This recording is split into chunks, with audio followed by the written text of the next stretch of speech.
Lesson 13.6. Apply the law of cosines. Unlike the law of sines, law of cosines does not have an indeterminate case, so there's always just one solution. When you need to solve a triangle, a non-right triangle, and you can't use the law of sines, use the law of cosines. That would be when you have two sides in the included angle, so a SAS case, or the three sides, SSS. Law of cosines is a squared equals b squared plus c squared minus 2bc cosine a, or b squared equals a squared plus c squared minus 2ac cosine b, or c squared equals a squared plus b squared minus 2ab cosine c.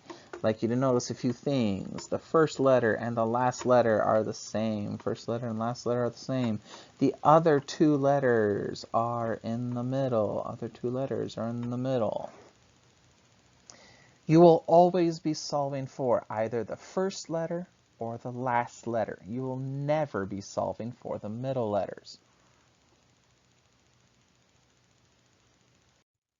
Let's solve triangle ABC if A is 8, C is 10, and angle B is 48 degrees. Again, it works really well if you draw a picture, and you can see this is an SAS case, side angle side.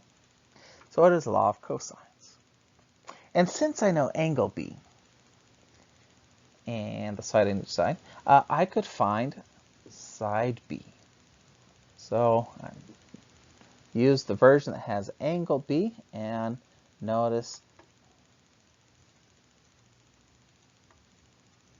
it starts with side B.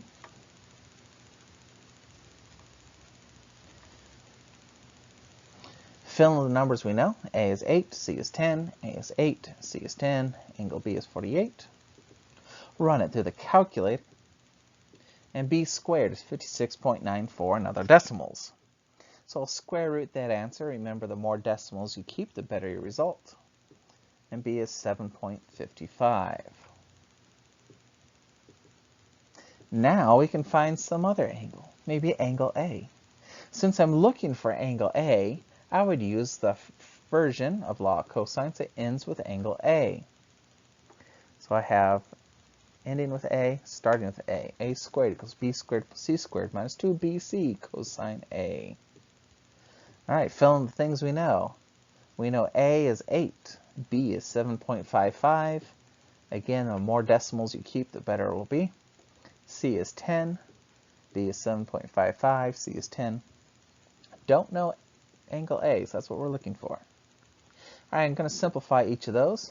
8 squared is 64, 7.55 squared is 57-ish, 10 squared is 100, 2 times 7.55 times 10 is 151. All right, next I'm going to subtract the 57 and the 100. So I'll subtract the 57 and the 100 from both sides. So you have negative 93 equals negative 151 cosine A. A lot of students try to combine that 151 with the 57 and 100, but you can't because the 151 is multiplied by cosine of A and the others are not. So now, since it's multiplied, we would divide by the negative 151. So divide both sides by negative 151.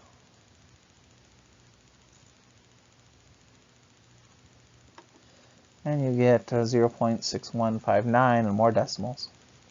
Inverse cosine that answer, you get about 52.0 degrees. And then to find C, just take 180 minus the other two angles, and C is 80.0 degrees. And now we have solved the triangle.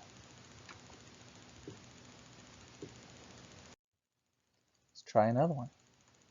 This time A is 14, B is 16, C is 9, and they're all sides of the triangle. So this is definitely a law of cosines because it's a SSS. So let's start by finding an angle. Maybe angle A. So if I end with A, I'll start with A. So I fill in the number for A, the number for B, and the number for C, B and C.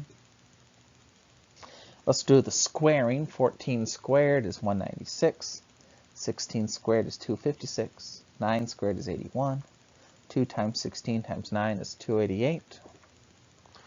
Let's subtract the 256 and the 81. Subtract 256 and 81. Get negative 141 equals the negative 288.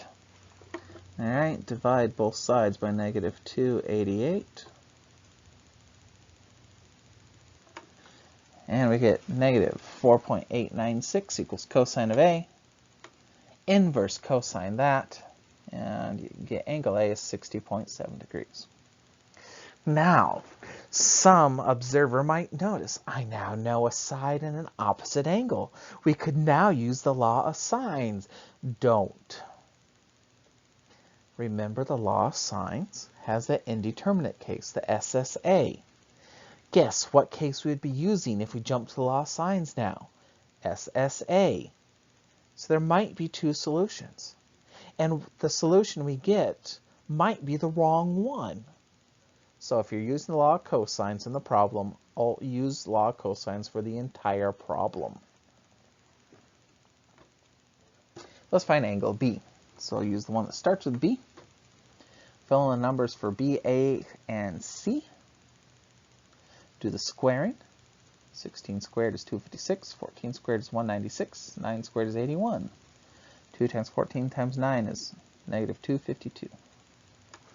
Subtract the 196 and the 81. Subtract the 196 and the 81. Get negative 21 equals negative 252 cosine B. Divide by the negative 252, get 0.083. Inverse cosine that, and you get 85.2. To get angle C now, you can just subtract from 180, and you get 34.1. And now we have solved the entire triangle.